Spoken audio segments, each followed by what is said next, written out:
Bismillahirrahmanirrahim. Assalamualaikum warahmatullahi wabarakatuh. Waalaikumsalam warahmatullahi wabarakatuh. Bismillahirrahmanirrahim. Alhamdulillahi rabbil alamin. Wassalatu wassalamu ala ashrafil anbiya'i wal mursalin Sayyidina wa maulana Muhammadin wa ala alihi wa ashabihil mujahidin at-tahirin, amma ba'du. Saudara-saudara kaum muslimin rahimakumullah, pada pertemuan terdahulu kita sudah membicarakan orang-orang yang menjadi teman-teman setan dalam kehidupan di dunia ini. Maka pada pertemuan kali ini kita akan membicarakan tentang siapa yang menjadi musuh-musuh setan di dalam kehidupan. Dengan satu catatan, berbahagialah mereka yang menjadi musuh-musuh setan, tetapi celakalah mereka yang menjadi teman-teman setan. Bagaimanapun juga di dalam kehidupan ini, apabila orang telah memproklamirkan bendera permusuhan kepada kita, maka kita tentu seharusnya bersikap waspada dan mawas diri. Demikian juga iblis dan seluruh bala tentaranya yang terdiri daripada setan-setan. Mereka telah mengibarkan bendera permusuhan kepada Nabi Adam dan anak cucunya, kepada kita umat Rasulullah sallallahu alaihi wasallam. Akan sengsara dan celaka jika kepada iblis dan setan yang telah nyata-nyata mengibarkan bendera permusuhan itu kita mengadakan toleransi, mengadakan kerjasama, dan menjadi budak yang memperturutkan kemauan daripada iblis dan setan. Siapa yang menjadi musuh-musuh setan dalam kehidupan ini? Inilah pertanyaan berikutnya yang diajukan oleh baginda Rasul kepada iblis. Hai iblis, kalau teman-temanmu adalah seperti yang telah engkau jelaskan tadi, sekarang cobalah beritahu saya, siapa di antara umatku yang menjadi musuhmu dalam kehidupan ini? Atas pertanyaan ini iblis laknatullah menjawab, ya Rasul, musuh-musuhku di antara umatmu, pertama, anta ya Muhammad. Musuhku yang pertama adalah engkau, wahai Muhammad. Kenapa iblis mencatat Nabi Muhammad sebagai tokoh nomor satu dalam deretan musuh-musuhnya? Mudah difahami. Pertama, keberadaan Rasul merupakan rahmah lil alamin, rahmah bagi lingkungan. Yang kedua, beliau berfungsi menyelamatkan manusia dari tempat yang gelap gulita, dari tempat kesesatan menuju tempat yang terang benderang penuh berisi petunjuk dan hidayah dari Allah Subhanahu wa taala. Maka menurut iblis, inilah manusia perintang pertama atas segala daya dan usahanya menggelincirkan manusia ke jalan yang dimurkai oleh Allah Subhanahu wa taala. Kalau kita baca sejarah, risalah yang dibawa oleh Nabi Muhammad ini memang merupakan risalah yang membawa rahmah bagi alam sekitarnya. Ada sedikit perbedaan dengan risalah-risalah sebelum beliau. Sepertinya risalah yang dibawa oleh para rasul terdahulu itu mempunyai efek yang langsung pada kehidupan di dunia ini. Nabi Nuh misalnya menyampaikan agama. Hai umatku, ini agama. Umat menentang, turun banjir yang menenggelamkan orang-orang kafir. Azab diturunkan pada waktu itu juga, pada saat nabinya masih hidup. Jadi azabnya itu jenis cash, kontan. Nabi Soleh, hai umatku, ini agama. Mereka menolak, turun gempa bumi yang amat hebat menggulung orang-orang kufur. Nabi Musa, hai umatku, ini agama. Mereka menolak, sebagian ditenggelamkan di Lautan Merah, sementara sebagian lain dikutuk menjadi monyet-monyet yang hina, seperti diceritakan dalam Al-Quranul Karim. lain dengan Rasulullah sallallahu alaihi wasallam. Bagaimanapun kurang ajarnya umat yang dihadapi oleh beliau, bagaimanapun menentangnya jamaah yang dihadapi oleh beliau, azab tidak turun sepanjang beliau masih hidup. Ini merupakan jaminan dari Allah, wa ma kana Allahu liyu'azzibahum wa anta fihim. Allah sama sekali tidak akan menurunkan azab selama engkau wahai Muhammad masih hidup di tengah-tengah umatmu. Jadi keberadaan Nabi Muhammad merupakan jaminan keselamatan bagi umatnya. Selama beliau masih hidup, azab tidak turun bagaimanapun kurang ajarnya umat. Di sini sedikit bedanya dengan nabi-nabi terdahulu. Juga perbedaan dalam pola dakwah. Nabi Nuh ketika dakwahnya ditolak oleh umat, keluar doanya meminta umatnya ditenggelamkan. Tetapi Nabi kita ketika dilontari batu oleh umat, malah beliau mendoakan umatnya agar memperoleh hidayah. Oleh sikap yang semacam ini wajar lalu iblis menganggap Nabi Muhammad sebagai musuh ranking pertama. Yang kedua, siapa musuhmu di antara umatku? Yang kedua kata iblis, musuhku Muhammad imamun adil, pemimpin yang adil. Itu yang akan menjadi musuhku di dunia ini. Putus asa iblis menghadapi pemimpin yang adil. Tipu dayanya tidak terkena, segala tingkah polanya tidak diperturutkan.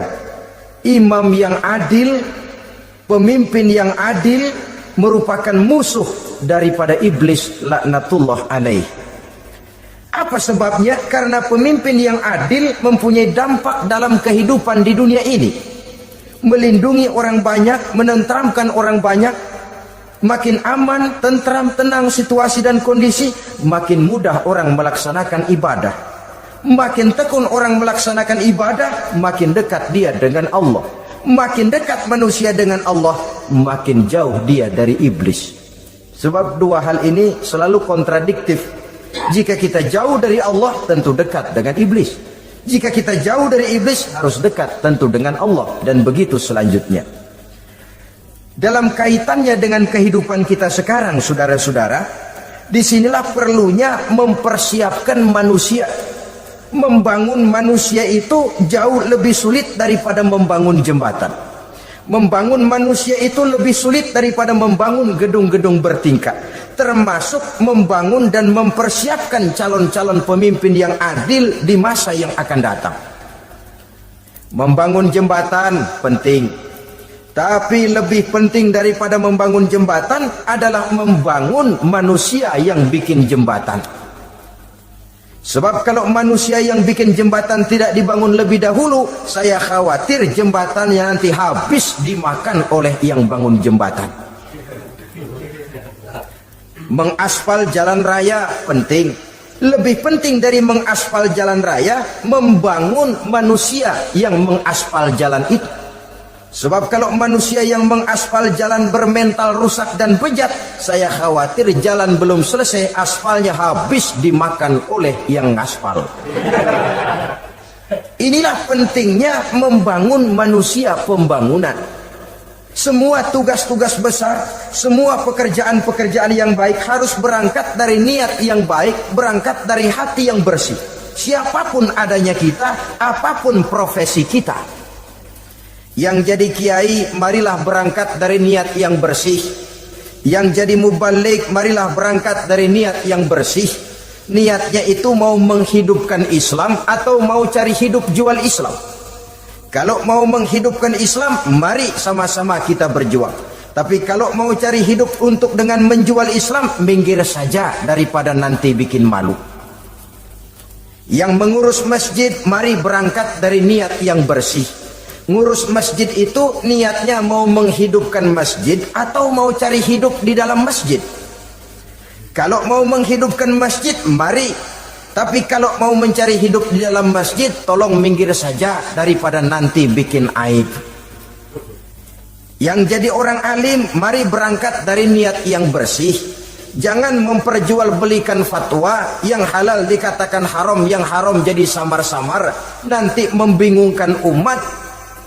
Berangkat dari niat yang bersih, membangun manusia, pembangunan. Ini barangkali istilah yang lebih kena. Saudara-saudara kaum muslimin rahimakumullah, setiap kita pada hakikatnya punya bakat. Secara fitrah yang kita bawa, bakat apapun kita ini punya. Saudara punya bakat jadi pemimpin, saudara pun punya bakat jadi pengkhianat. Saudara punya bakat jadi orang soleh, saudara juga punya bakat jadi orang salah. Saudara punya bakat jadi orang besar, saudara pun punya bakat jadi orang hina. Seluruh bakat ada di dalam diri kita. Tinggal nanti pertumbuhannya mana yang lebih subur. Saudara punya sifat berani, saudara pun punya sifat takut. Seberani-beraninya orang mesti ada sifat takutnya. Nanti mana yang tumbuh lebih subur? Kalau takutnya tumbuh lebih subur, dia akan jadi orang penakut. Kalau beraninya yang tumbuh lebih subur, dipupuk oleh lingkungan, pendidikan dan sebagainya, dia akan tumbuh jadi orang pemberani. Oleh karena itu, agama merupakan lingkungan yang subur untuk menumbuhkan benih-benih yang baik yang kita bawa bersamaan dengan lahirnya kita ke alam dunia ini. Setiap kita, saya, saudara, punya bakat jadi pemimpin, punya bakat jadi pengkhianat, punya bakat jadi pengabdi, punya bakat jadi koruptor, punya bakat jadi pemelihara, punya bakat jadi perusak.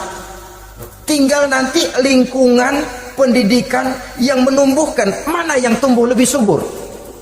Kalau lingkungan saudara lingkungan maling, maka sifat pengkhianat akan tumbuh lebih subur. Kalau nanti saudara jadi pemimpin, insya Allah korupsi.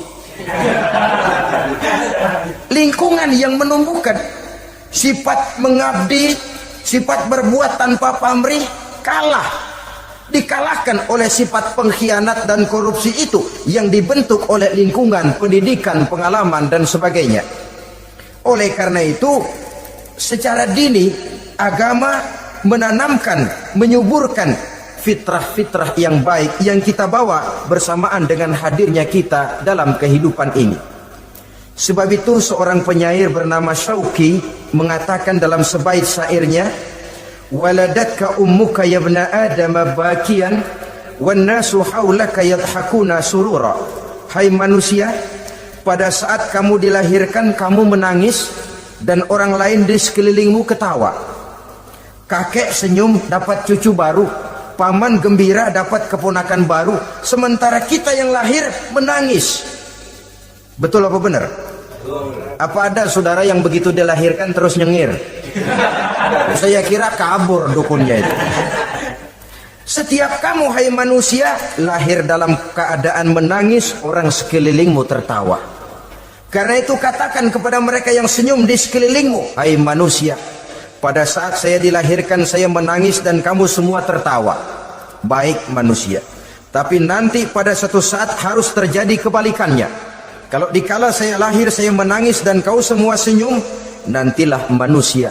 Kalau satu saat saya meninggalkan alam dunia ini, saya akan berangkat dengan senyum dan kalian semua akan berurai air mata. Kalau perlu dari Sabang sampai Merauke kibar bendera setengah tiang. Kalau perlu. Jangan terbalik, kita mati melotot orang malah gembira. Karena hidup selalu membawa sifat-sifat yang merusak. Inilah orang kedua yang menjadi musuhnya iblis dan beruntung menjadi musuh iblis. Siapa? Imamun adil, pemimpin yang adil. Saudara-saudara kaum muslimin rahimakumullah. Yang ketiga musuh iblis, ghaniyun mutawadhi, orang kaya yang rendah hati. Orang kaya yang tidak sombong. Kaya apa saja, baik kaya oleh karena ilmu, orang yang kaya karena ilmu disebut orang alim. Baik kaya karena materi, orang kaya karena materi dinamakan hartawan. Baik kaya karena kedudukan, orang yang kaya karena kedudukan dinamakan pejabat. Orang kaya yang rendah hati itu musuh iblis. Beruntung dia menjadi musuh iblis. Iblis tidak senang ada orang kaya tidak sombong. Tapi iblis paling senang kalau ada orang kaya sombong. Lebih senang lagi iblis kalau ada orang miskin sombong. Masya Allah. Orang kaya sombong, walaupun iblis senang, orang masih bilang pantas saja dia sombong, kaya apaan aja punya. Udah miskin sombong, kira-kira yang disombongin apaan? Dalam segala bentuknya sombong ini Allah tidak senang, tapi iblis senang. Kenapa? Karena sponsor sombong iblis. Kan yang pertama kali sombong iblis toh. Ketika disuruh sujud kepada Nabi Adam, dia nggak mau. Ini kesombongan pertama yang terjadi dalam sejarah. Ketika ditanya kenapa kau tidak mau sujud iblis? Ah, saya kan dibikin dari api, Adam dari tanah. I am the best. Saya lebih hebat daripada iblis, daripada Adam. Adam baru kemarin dibikin, saya sudah lama. Kata Allah, kamu sombong iblis, ini surga bukan tempat orang sombong. Keluar. Terusir dia dari surga. Jadi kesombongan pertama adalah kesombongan yang dilakukan oleh iblis, dan dia tanamkan itu kepada kita supaya jadi orang sombong. Karena itu sombong ilmu Allah nggak senang, tapi iblis senang. Mentang-mentang ada ilmunya. Nih, satu-satunya ustadz di sini ya. Semua mesti ngaji sama gue. Kalau nggak ngaji sama gue, Islamnya kurang tapi bener. Sombong karena ilmu, sombong karena pangkat. Mentang-mentang pakai bintang di pundak, jalan pundak duluan. Yang wajar saja hidup ini. Sombong harta pun begitu. Kaum muslimin rahimakumullah, orang kaya yang rendah hati dimusuhi oleh iblis, tapi dicintai Allah, dicintai Rasul, dicintai malaikat. Caranya bagaimana? Kembali kepada satu kesadaran bahwa pada saat terlahir ke alam dunia ini tidak ada yang pernah kita bawa. Kalau sekarang kita punya rumah, punya kebun, punya kendaraan, punya pabrik, punya segala macam benda, apa itu? Titipan. Pada suatu saat akan diambil kembali oleh yang menitipnya. Kalau titipan itu pandai kita jaga, pandai kita syukuri, titipan akan makin banyak. Sama juga kita dalam kehidupan. Kalau orang bisa kita percaya, saya mau pergi ke luar negeri, rumah saya titip kepada tetangga. Saya pulang dari luar negeri, isi rumah tetap tidak berkurang, malah dibersihi, malah disapu, dihilangkan kotorannya. Tentu bukan main syukur saya, girang saya. Akan bertambah kepercayaan saya untuk menitipkan apa saja. Ini makna la in syakartum la azidannakum wa la in kafartum inna azabi lasyadid. Kalau kamu pandai bersyukur, aku tambah nikmat. Tapi kalau kamu ingkar, azabku teramat pedih. Artinya apa? Nikmat bisa berubah menjadi azab kalau kita tidak pandai mensyukurinya. Ma'asyiral muslimin rahimakumullah, orang yang kaya ilmu lalu rendah hati, tidak selalu ingin menonjolkan diri. Ini kadang-kadang yang tanggung ini yang bikin berabe. Alim bener enggak, geblek bener juga enggak. Yang sedikit-sedikit mau nonjolin diri. Kalau enggak jadi imam enggak mau ke masjid, enggak jadi imam enggak mau ke musola. Pokoknya kalau enggak jadi imam marahan sama musola. Macam mana?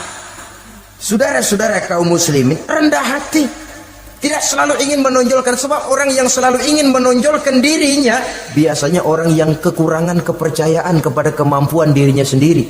Dia selalu ingin dinomorsatukan, dia selalu ingin ditempatkan pada ranking teratas. Dia tidak percaya diri. Orang yang percaya diri dapat bersikap wajar dalam kehidupan. Begitu juga kaya karena harta, dengan menyadari bahwa harta bagaimanapun banyaknya titipan dari Allah, pada suatu saat akan kembali. Dia harus dimanfaatkan sesuai dengan kehendak yang menitipnya. Begitu juga kaya oleh karena pangkat, kedudukan dan jabatan, pada suatu saat jabatan itu akan hilang dari diri kita. Karenanya sering saya jelaskan bahwa pangkat di dunia ini yang paling tinggi pensiun. Titel yang paling akhir almarhum. Saudara setuju atau tidak, titel itu akan saudara dapat. Bagaimanapun kita cinta kepada pangkat, kedudukan, entos pada akhirnya atau suatu saat akan sampai kepada posisi yang namanya pensiun. Kalau sadarlah kita kepada pemikiran ke arah sana, maka untuk mencapai kekayaan, baik kekayaan harta, kekayaan kedudukan, tidak lalu menghalalkan segala cara untuk mencapai tujuan, tapi dibatasi oleh norma dan kaedah yang harus dia taati, baik kaedah agama maupun kaedah bernegara. Inilah orang ketiga yang menjadi musuhnya iblis, orang kaya yang rendah hati, orang kaya yang tidak sombong. Yang keempat, saudara-saudara, tajirun shadiq, pedagang, pengusaha yang jujur. Iblis gedek betul, benci bukan main sama pengusaha, sama pedagang yang jujur, yang tidak ngurangi timbangan, tidak nipu pembeli, tidak barang yang jelek dibilang bagus, atau yang bagus di atas yang jelek di bawah, atau dicampur yang baik dengan yang jelek supaya kelihatan semuanya jadi baik. Semua orang ingin untung, tidak ada kecuali siapapun orangnya, dan itu wajar. Setiap manusia ingin mendapat keuntungan, kalau perlu dengan modal minimal mencapai keuntungan maksimal, seperti yang diajarkan oleh teori ekonomi. Itu kan yang namanya produktif kan. Satu usaha dinamakan produktif, bagaimana kita mengeluarkan modal minimal bisa mencapai keuntungan maksimal. Silakan. Bahwa manusia ingin untung itu insting, naluri, fitrah. Tidak ada orang yang mau rugi. Tapi cara mencapai keuntungan itu yang membedakan antara seorang muslim dengan yang bukan muslim.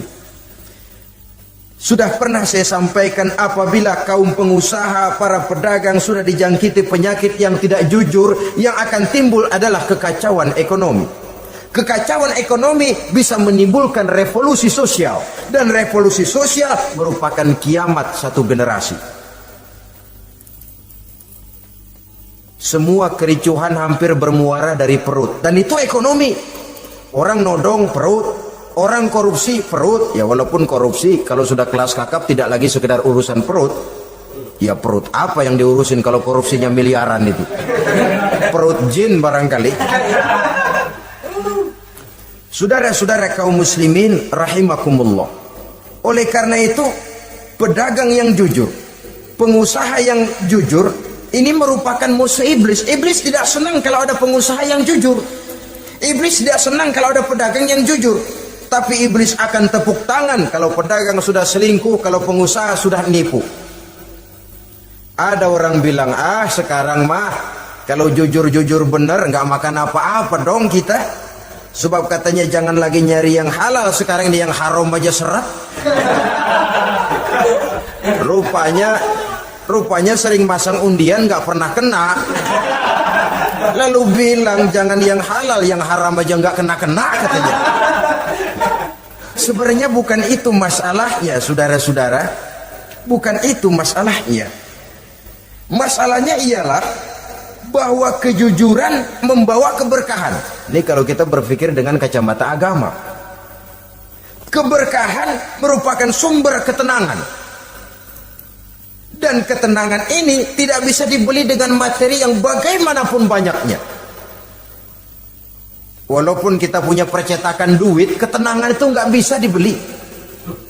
Jangankan cuma punya duit banyak, percetakan duit saudara punya, mau membeli ketenangan yang berasal dari keberkahan, sulit.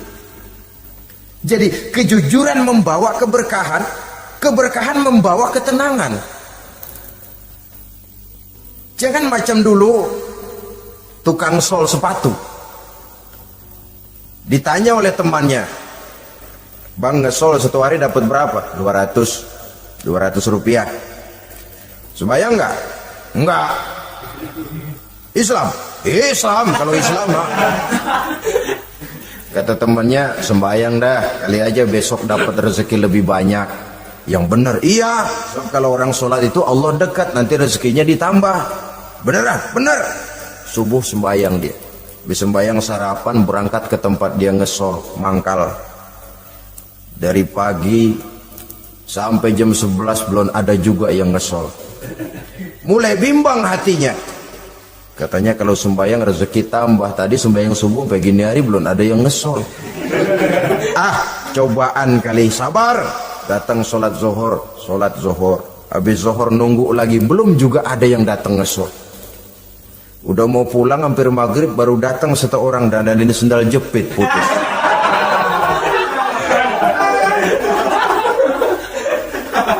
Sudah bayar 25 rupiah, pulang dia si tukang sol ini, ketemu sama temennya yang nyuruh sholat tadi.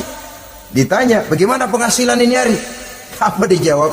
Gua kapok deh sembahyang.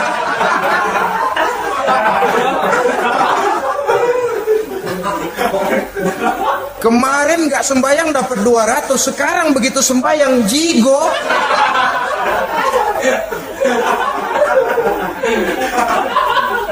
Dia tidak sadar bahwa dengan dari kacamata agama 25 rupiah yang membawa berkah jauh lebih baik ketimbang 200 uang panas. Dari kacamata agama 25 rupiah yang membawa berkah lebih baik daripada 200 rupiah tapi panas. Sebab panas menjauhkan kita dari ketenangan. Itulah sebabnya maka pedagang yang jujur, pengusaha yang jujur menjadi musuh setan dan beruntung. Sekarang jadi pengusaha jujur-jujur nggak dapat proyek, Pak. Kalau nggak bisa semur. Padahal agama sudah menjelaskan ar-rashi wal murtashi finnar. Orang yang nyogok dan orang yang disogok dua-duanya neraka. Kenapa? Join termasuk ta'awanu 'alal ismi wal 'udwan. Bertolong-tolongan dalam berbuat dosa dan kesalahan. Kalau hadiah lain hadiah, kalau sedekah lain sedekah. Tapi yang namanya semir, suap, ar-rashi wal murtashi finnar. Saudara-saudara kaum muslimin rahimakumullah. Jadi pedagang yang jujur, pengusaha yang jujur merupakan salah satu roda perekonomian. Kegoncangan ekonomi akan menimbulkan dampak sosial yang sangat luas dan kompleks, yang pada giliran puncaknya, dampak paling negatifnya, dia sanggup menggerakkan terjadinya revolusi sosial. Bukankah sebagian besar gerak hidup manusia dimotivasi oleh keinginan untuk mempertahankan kelangsungan hidup? Dan kelangsungan hidup artinya mulut. Mulut itu artinya perut, dan itu artinya makan. Setelah itu mungkin baru pangan, baru sandang, baru dia berpikir pakaian dan sebagainya. Jadi karena dia merupakan penggerak roda ekonomi, pedagang yang jujur, pengusaha yang jujur mutlak diperlukan dalam kehidupan ini. Sebab sekali lagi, kejujuran akan membawa keberkahan, keberkahan memberikan ketenangan dalam kehidupan. Oleh karenanya kita umat Islam, biarin duit kita banyak, asal berkah. Itu tentu idealnya. Ketimbang dikit tidak berkah, lebih baik ia banyak, ia berkah. Dan keberkahan itu datang lewat kejujuran. Kejujuran ini sudah dicontohkan oleh Rasul pada saat beliau berniaga ke negeri Syam. Dikala berumur 9 tahun, bahkan dikala berumur 25 tahun, seketika membawa dagangan Sayyidatuna Khadijah yang kelak jadi istri beliau. Saudara-saudara, kita maklum bahwa sholat merupakan sarana yang paling efektif untuk mendekatkan manusia kepada Allah. Makin dekat manusia dengan Allah, makin tidak senang iblis dan setan. Karena itu segala macam cara mereka berusaha mengaduk-ngaduk sholat kita. Dan sesungguhnya, jikalau kita mengerjakan sholat, itu kan targetnya cuma 2. Pertama, agar sholat kita itu sah. Yang kedua, agar sholat kita itu qabul, yakni diterima oleh Allah. Kalau soal sah dan tidak, ukurannya gampang. Saya kalau ditanya orang, Pak, sholat saya sah atau tidak, saya bisa jawab. Saudara, sholatnya syarat rukunnya cukup apa tidak? Cukup, sah. Itu kalau perkara sah. Tapi kalau sudah perkara qabul, Pak, sholat saya diterima atau tidak oleh Allah? Ini saya tidak bisa jawab. Kenapa? Soal qabul mencakup masalah batin. Cuma ukuran logikanya, kalau syarat rukun cukup, insya Allah qabul. Saudara-saudara kaum muslimin rahimakumullah. Oleh karenanya pada saat kita sholat, iblis, setan datang dari segala macam penjuru supaya kita kehilangan rasa khusyuk. Apalagi kalau kita jadi imam yang gerak kita, bacaan kita dilihat, didengar, disaksikan oleh orang banyak. Digodanya gerakan kita, dibolak-baliknya hati kita, supaya di dalam sholat itu banyak yang kita ingat, hal-hal yang tidak ada hubungannya dengan sholat. Kadang-kadang belum sholat kita ribut nyari pulpen, enggak ketemu, begitu takbir ingat pulpen di atas lemari. Mulai goncang lagi niat kita sholat. Kadang-kadang kalau hati tidak bisa dipermainkan, iblis berbisik lagi.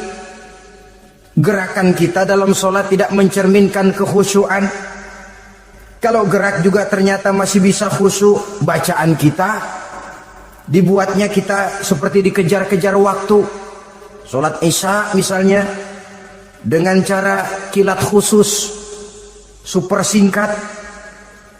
Saya katakan tadi, apalagi kalau kita jadi imam, iblis mudah mendatangkan penyakit riya. Karena mengimami orang banyak,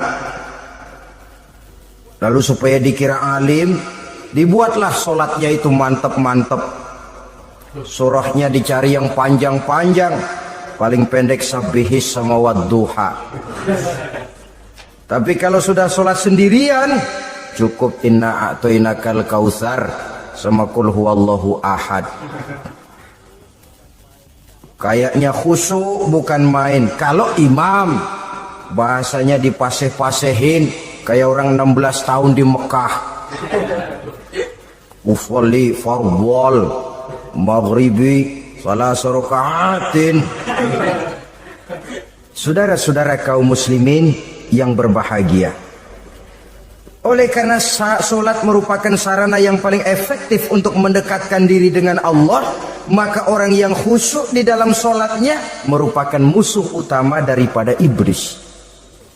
Sekarang bagaimana bisa khusyuk caranya? Kalau khusyuk 100%, rasa-rasanya sulit. Untuk sampai ke arah sana orang memerlukan tahapan. Kepada Imam Ali karramallahu wajhah, baginda Nabi pernah memberikan satu tes case. Ali, saya ya Rasul, kalau kau bisa sholat 2 rakaat saja dengan khusyuk, aku kasih hadiah sorban. Baik ya Rasul. Sembahyang Imam Ali 2 rakaat, selesai sholat, assalamualaikum, wassalamualaikum. Rasul bertanya, yang mana sorbannya Li? Tanpa nengok, Imam Ali menjawab, yang hijau ya Rasul. Setelah menjawab yang hijau, Rasul berkata, kamu tidak khusyuk Li. Kenapa? Soalnya tadi waktu sembahyang mikirin, nanti kalau ditawarin sorban pilih yang hijau aja. Sehingga begitu ditanya, refleks menjawab, yang mana Li? Yang hijau saja ya Rasul. Oleh karena itu, menurut Al-Imam Nawawi, pada tingkatan yang paling sederhana, sudah sampai ke tingkat khusyuk asal pada waktu takbiratul ihram ingat kepada Allah. Tapi jangan lupa, itu tangga pertama. Jangan ada fatwa begini lalu aman. Yang penting kan takbirnya ingat Tuhan, belasononya mau kemana kek. Bukan itu. Itu pada tingkatan pertama sudah sah dipandang khusyuk sholatnya orang awam, asal pada waktu takbiratul ihram dia ingat kepada Allah. Tetapi harus terus berusaha agar sepanjang sholat dia ingat kepada Allah. Caranya bagaimana? Pertama, menanamkan diri bahwa pada saat kita sedang mengerjakan sholat, yang lain tidak ada kecuali Allah. Yang kedua, berusaha memahami apa yang kita baca, sehingga pada saat kita sujud, subhana rabbiyal a'la wa bihamdi, terbayang kemahasucian Allah, kemahatinggian Allah. sehingga hati tidak mengembara. Mulut berucap, hati mengikuti apa yang diucapkan. Yang kadang-kadang membuat hati kita jalan-jalan, badan di masjid, badan takbir, badan ruku, tapi hati di pasar, hati di kantor, hati di pabrik. Karena yang kita ucapkan tidak berakar di hati. Yang kita baca kita nggak tahu artinya. Sangat boleh jadi hati lalu mengembara kemana-mana. Jadi untuk menopang kekhusyuan ini, cara yang paling efektif, pertama, tidak ada yang lain pada waktu kita sholat kecuali Allah. Yang kedua, berusaha memahami apa yang kita baca. Dikala kita dikala kita duduk di antara dua sujud, Rabbighfirli, ya Allah ampuni dosa saya, warhamni, kasihani saya, dan selanjutnya. Mulut membaca, hati mengikuti. Dengan mengikuti, hati tidak terlalu mengembara, ada tempat dia kembali. Saudara-saudara kaum muslimin rahimakumullah. Itu yang kelima. Yang keenam, yang menjadi musuh iblis, mukminun nasih. Orang mukmin yang suka memberikan nasihat. Orang mukmin yang suka memberikan petunjuk. Termasuk juru-juru dakwah, para mubaligh itu merupakan musuh utama iblis. Kenapa? Tiap hari iblis kampanye. Tiap hari iblis mengajak dengan segala macam cara yang kalau perlu dia berikan kamuflase. Dia berikan fata morgana. Kalau perlu yang haram dia bungkus dengan merek halal. Kalau perlu kejahatan dia bungkus dengan baju kebajikan. Istilahnya racun diberi merek madu. Dan itu wajar. Cuma kita tentu harus punya filter, daya saring positif agar tidak salah pilih. Karena iblis ini pintar betul. Kalau kita khusyuk dalam sholat, dia tanamkan kepada kita misalnya seperti tadi itu. Sholatmu memang hebat, khusyuk. Di kampung ini tidak ada orang yang sholatnya seperti kamu. Tertanam itu dalam hati kita, timbul ujub. Akhirnya, iya, gue lihat-lihat di kampung ini kagak ada yang sembayangi kayak gua. Nah, sudah masuk iblis. Jadi dia pandai mengikuti gerak hati dan irama denyut jantung manusia ini. Kemana kecenderungan manusia, ke situ dia masuk. Pendeknya iblis itu ibarat tukang joget, dia ngerti bener irama kendang. Saudara-saudara kaum muslimin rahimakumullah. Termasuk juru-juru dakwah, para mubaligh, orang yang suka memberikan nasihat ini. Mereka memberikan filter kepada umat, kepada jamaah, jangan sampai salah pilih. Dan iblis menyesatkan kita supaya kita salah pilih. Satu contoh ringan. Kalau di depan saudara ada dua buah gelas, yang segelas isinya jamu, yang segelas sirup. Kira-kira saudara minum yang mana? Jamu. Jamu apa sirup? Sirup apa jamu? Orang yang pikirannya panjang, dia pasti minum jamu. Pahit memang, getir memang, tapi besok badan sehat, tenaga kuat, gairah kerja ada, kreativitas timbul, semangat menghadapi kehidupan tumbuh. Orang mukmin, orang yang berpandangan jauh ke depan. Pandangannya panjang. Panjang kemana? Tidak cuma ke dunia, sampai juga dia memandang ke alam barzakh, ke akhirat. Sholat itu jamu, pahit. Ngaji, hadir di majelis taklim itu jamu, pahit. Sedekah jamu, pahit. Mengeluarkan uang untuk kepentingan orang lain, enak aja minta sumbangan, datang-datang yang nyari pers keringat banding tulang gue, lu datang-datang mau minta. Yang enak ngumpulin harta lalu bakhil bin pelit alias medit. Itu jamu. Saudara hadirin yang saya muliakan, sedekah jamu pahit, puasa jamu pahit, jihad jamu pahit. Tapi nanti begitu kita meninggalkan dunia, masuk ke alam barzakh, apalagi pindah ke akhirat, baru terasa, aduh, nikmatnya dulu kemarin itu minum jamu, sekarang badan sehat, tenaga kuat, kerja semangat. Nikmatnya dulu saya waktu di dunia sholat, rajin ngaji, suka sedekah, suka menolong orang. Sekarang terasa manfaatnya. Begitu saya berada di alam barzakh, apalagi sudah dibangkitkan di padang mahsyar di akhirat nanti, terasa seluruh kebajikan yang saya kerjakan. Nah, orang yang berpikir jangka pendek cuma ngelihat yang ada di depan hidungnya saja. Ngapain minum jamu getir, sirup nih manis, dia minum, dia ambil sirup minum, manis memang pada waktu minum, tapi besok bibir jontor. Meninggalkan perintah Allah, sirup itu manis. Tidak sholat, manis. Tidak bayar zakat, sirup, manis. Tidak mau puasa, sirup, manis. Manis sekarang. Tapi nanti besok begitu masuk ke alam barzakh, begitu dibangkitkan di padang mahsyar di akhirat nanti, merintih kita menahan penyesalan yang sudah tidak ada artinya lagi. Sampai-sampai penduduk mahsyar itu ada yang berkata, diceritakan dalam Quran, ya laitani kuntu turaba. Wahai celaka, kenapa kita nggak jadi tanah saja? Menyesali kejadiannya. Andai kata mereka bisa kembali ke hidup di dunia lagi, mereka akan minta kejadian yang kedua untuk berbuat baik. Tapi tentu sudah penyesalan yang tidak ada gunanya lagi. Maka saudara-saudara, emang cuman jalan duluan kecebur di sumur yang nyesel duluan. Ada orang jalan, yang paling depan kecebur di sumur, itu tuh, oh nyesel duluan katanya. Nyesel duluan. Yang lain mesti nyeselnya belakangan. Saudara hadirin yang saya muliakan, nah, orang yang suka memberikan nasihat kepada orang lain dimusuhi iblis. Kenapa? Tentu nasihat yang membawa kebaikan. Iblis nggak senang betul itu. Kita nasihatin teman, udah berhenti dah, jangan pada mabuk lagi. Iblis gergetan bener. Ini orang dilarang lagi. Kita nasihati teman, udah jangan masang-masang lagi dah, nggak bakalan kena, dikebohongin. Nggak ada orang jadi kaya masang judi, bangkrut malah loh. Ini kan termasuk tipu daya iblis, judi dinamain sumbangan. Itu sama saja itu, madu, racun mereknya madu. Judi dinamain sumbangan. Kalau Kang Beca pada nyumbang, kayak orang kaya lagunya.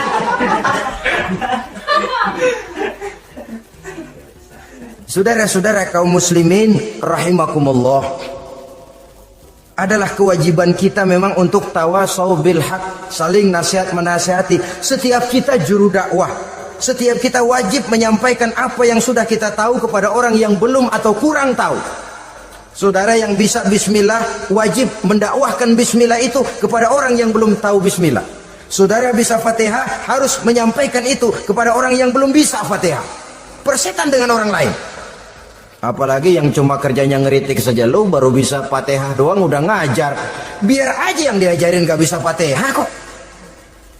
Apa masalahnya pemerataan di bidang keilmuan? Sebab memang biasa penonton itu selalu lebih pandai menilai, kayaknya lebih pintar dari yang main. Sama saja orang nonton bola ngomel melulu, padahal dia sendiri belum tentu bisa main. Dengerin orang pidato pun begitu, monten bisa. Wah, kalau dia yang pidato 1 jam kayak semenit. Tapi kalau si Ano tuh kita udah pegel belum juga mau berhenti. Monten bisa, coba dia suruh pidato udah 1/4 jam masih ama badu. Apa mau dibilang ama badu? Yang ketujuh, yang menjadi musuhnya iblis, taibun sabitun ala taubatihi, orang yang bertaubat dan tetap di atas taubatnya. Secara jujur, tidak ada manusia yang tidak punya salah. Dan orang yang baik memang bukan orang yang tidak punya salah. Karena tidak ada orang yang tidak punya salah. Orang yang baik adalah orang yang apabila melakukan kesalahan dia segera sadar, dijadikannya itu sebagai pelajaran untuk tidak diulanginya lagi pada masa yang akan datang. Biasanya kita menghakimi orang pintar, kita nggak merasa bahwa kita juga punya kesalahan. Kalau kita ngelihat maling ayam kita teriak, padahal kita nyolong kambing. Lebih besar dari si maling ayam, merasa diri lebih benar dari yang lain, padahal kita lebih kotor dan lebih jelek. Hilang sifat introspeksinya. Yang kita musuhi, yang kita caci maki, tahu-tahu kita sendiri yang melakukannya. Saudara-saudara kaum muslimin, orang yang bertaubat dan tetap dalam taubatnya stabil, itu musuh iblis. Apa ada orang yang taubatnya nggak tetap? Ada. Yang istilah kita taubat sambal namanya. Kalau dia makan sambal kepedesan, taubat makan sambal. Besok mau makan kagak ada sambal, ngomel. Mana sambal? Kemarin udah taubat, sekarang mana sambal? Ini taubat yang namanya taubat sambal. Istighfar, habis istighfar nyolong lagi, istighfar lagi, besok nyolong lagi, istighfar lagi. Itu taubat yang tidak tetap namanya. Allah Maha Pengasih dan Penyayang dengan segala kebesarannya. Ia akan memaafkan segala perbuatan yang bersifat salah dari hamba-hambanya. Cuma manusia kadang-kadang yang tidak mau memaafkan dirinya sendiri. Amat dungu manusia macam ini, membiarkan dirinya hanyut berlarut dalam lembah dosa, sementara dia diberikan umur tidak digunakannya untuk bertaubat. Innallaha yaqbalu taubatal abdi ma lam yugharghir.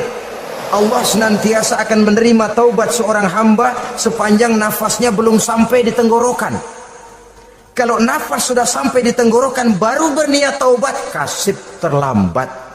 Kayak Fir'aun. Fir'aun itu begitu ditenggelamkan di lautan merah, udah cengap-cengap mau mampus, baru ngomong dalam sekaratnya, amantu bi Rabbi Musa wa Harun. Kalau begini mah saya juga percaya sama Tuhannya Musa. Udah sekarat baru mau taubat, malaikat maut gemes banget dilelepin, mati.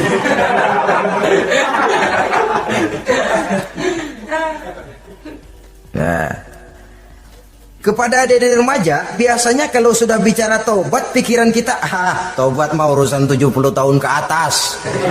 Kita masih lama ini. Sebenarnya tidak. Masalah taubat adalah masalah salah dan dosa. Masalah salah dan dosa adalah masalah manusia. Sejak dia akil balik sampai ajal datang merenggut nyawa. Hidup ini tidak selalu berjalan mulus. Hidup ini tidak selalu berjalan di atas kertas putih. Kadang kita tersilap, kadang kita tersalah. Kadang situasi dan kondisi menyebabkan kita berbuat lain dari yang seharusnya. Itu kehidupan. Silih berganti. Oleh karenanya pesan Nabi, wa atbi'i sayyi'atal hasanah. Perbuatan salah ikuti dengan kebajikan. Dosa iringi dengan taubat. Jangan nunggu. Saya untuk taubat takut nanti bikin lagi. Nah, ini namanya punya harapan mau bikin lagi. Nanti aja dah kalau tua-tuaan. Saudara, kalau dosa itu ditumpuk, itu sama saja kotoran yang menodai hati. Kalau kotoran gak rajin kita bersihin, dia akan berkarat. Dan kalau sudah berkarat, sudah sulit untuk dibersihkan. Itu makna ungkapan Imamul Ghazali, hati manusia sebening kaca. Lapisan dosa yang dia kerjakan adalah debu yang menutupi jernihnya kaca. Orang yang bersih dari dosa, dekat dengan Allah, hatinya jernih seperti kaca. Dari hati yang jernih, radarnya kontak kepada Allah. Sinyalnya nyambung channelnya itu. Getarannya hebat. Wajar kalau lalu dia bisa tahu apa yang besok akan terjadi. Diberitahu oleh Allah. Yang namanya ilmu laduni itu. Ilmu yang ditransfer langsung oleh Allah. Karena kebersihan hatinya.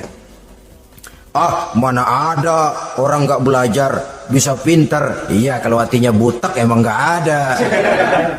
Tapi kalau Allah mau berberangkat dari hati yang bersih, yang kontaknya nyambung kepada Allah, hati itu seperti kaca, kata Imam Ghazali. Dosa yang kita lakukan adalah debu. Kalau debu sedikit datang kita lap, datang lagi kita bersihin, datang lagi kita bersihin, insya Allah nggak sampai jadi noda di atas kaca itu. Tapi kalau nunggu debu itu sampai bertumpuk, besok aja ngelapnya dah, besok aja ngebersihinnya, bertumpuk dia, sulit membersihkannya. Walaupun kena, nodanya tentu tertinggal di atas kaca itu. Karena itu dalam kehidupan remaja misalnya, pemuda misalnya, kita tidak bisa menolak mode. Tidak bisa menolak musim. Modenya disco, modenya breakdance, modenya joget, modenya jaipongan, mode pada waktunya habis, ya habis. Tapi bagaimanapun dia akan punya dampak, memberikan bekas dalam membentuk kepribadian. Dan ini efek yang tidak kita inginkan. Efeknya, bukan modenya itu. Jadi oleh karenanya saudara-saudara, masalah taubat bukan masalah 70 tahun ke atas, tapi masalah manusia sejak dia akil balik sampai ajal datang merenggut nyawa. Sepanjang nafas belum sampai di kerongkongan, Allah akan menerima taubat seorang hamba. Bahkan dalam hadis qudsi Allah menyatakan, "Lau amiltumul khotoya hatta mala'atis sama thumma nadimtum fataballahu alaikum." Kalaupun kamu berbuat dosa sampai penuh langit dengan dosamu, kemudian kamu bertaubat dan menyesal, Allah pasti akan menerima taubatmu. Jadi orang yang taubat dengan sebenarnya dan tetap dalam taubatnya itu musuh iblis. Tapi orang yang taubatnya angin-anginan, iblis demen banget. Hari sembahyang, besok mabok, besoknya lagi nyolong, besoknya lagi zina, besok taubat lagi. Kata iblis, surat, iya lu gocet dah Tuhan.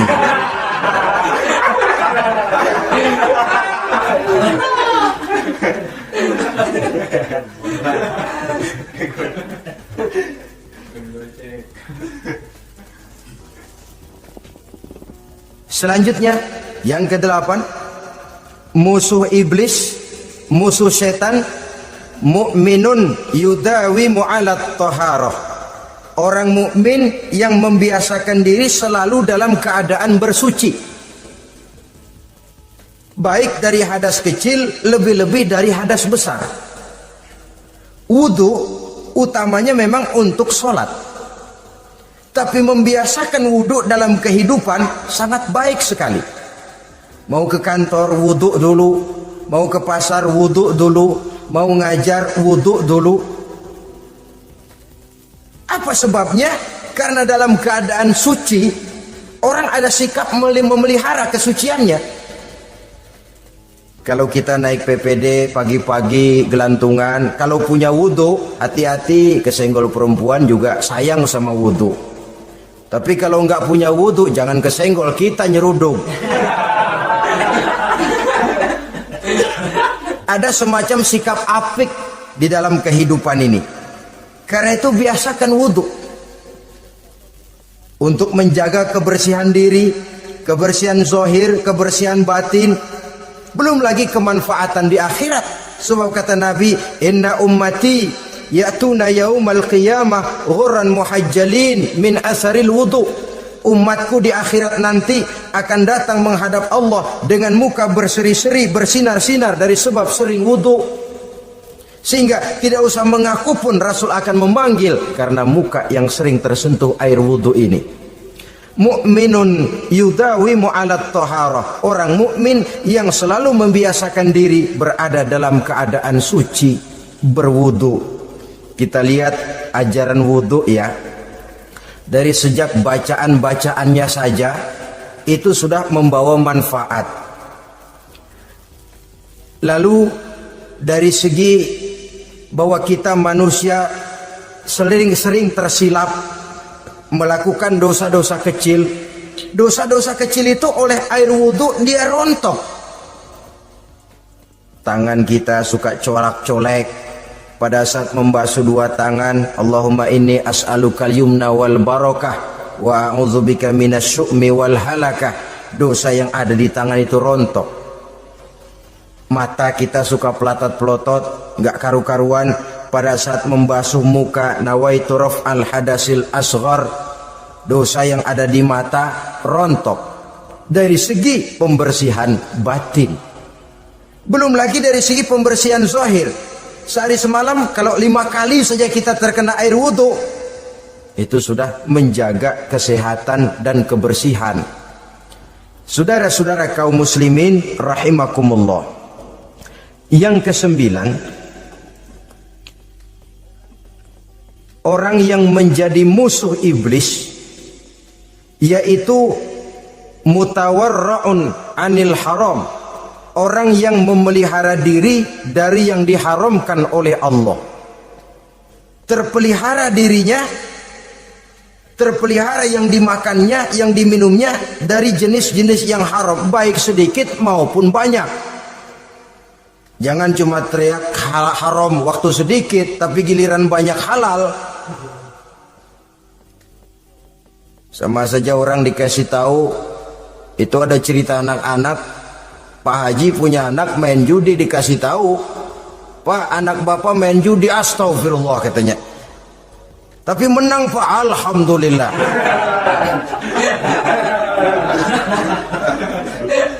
Ini kan sama saja, giliran sedikit dibilang haram karena dia nggak dapat jatah, begitu dapat banyak dan dia kecipratan jadi halal.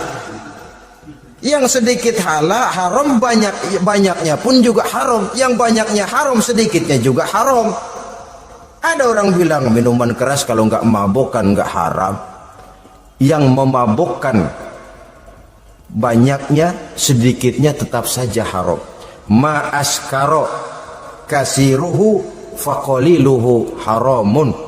Apa yang banyak menyebabkan jadi mabuk, sedikitnya pun juga haram. Saudara-saudara kaum muslimin, yang ke-10 yang terakhir, musuh daripada iblis ialah mukminun rahimun, orang mukmin yang berhati pengasih, orang mukmin yang suka menyambung silaturahmi, orang mukmin yang tidak suka bertengkar, orang mukmin yang tidak suka marah-marahan. Kalaupun terpaksa marah, tidak lebih daripada 3 hari.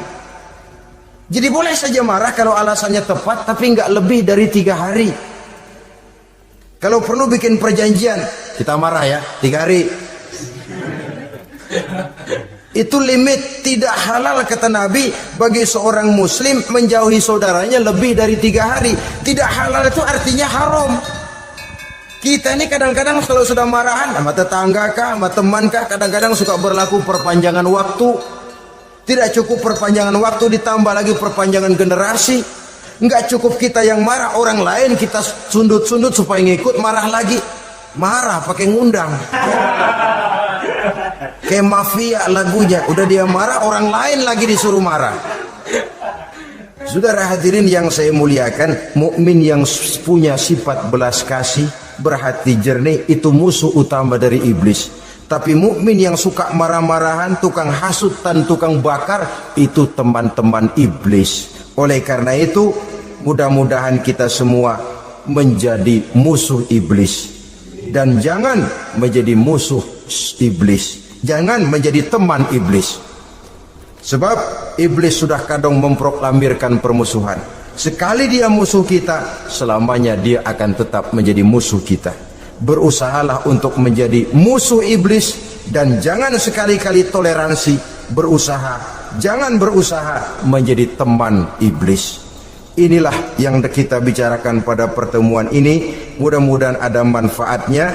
Terima kasih atas segala perhatian. Mohon maaf atas segala kekurangan. Wassalamualaikum warahmatullahi wabarakatuh. Waalaikumsalam warahmatullahi wabarakatuh.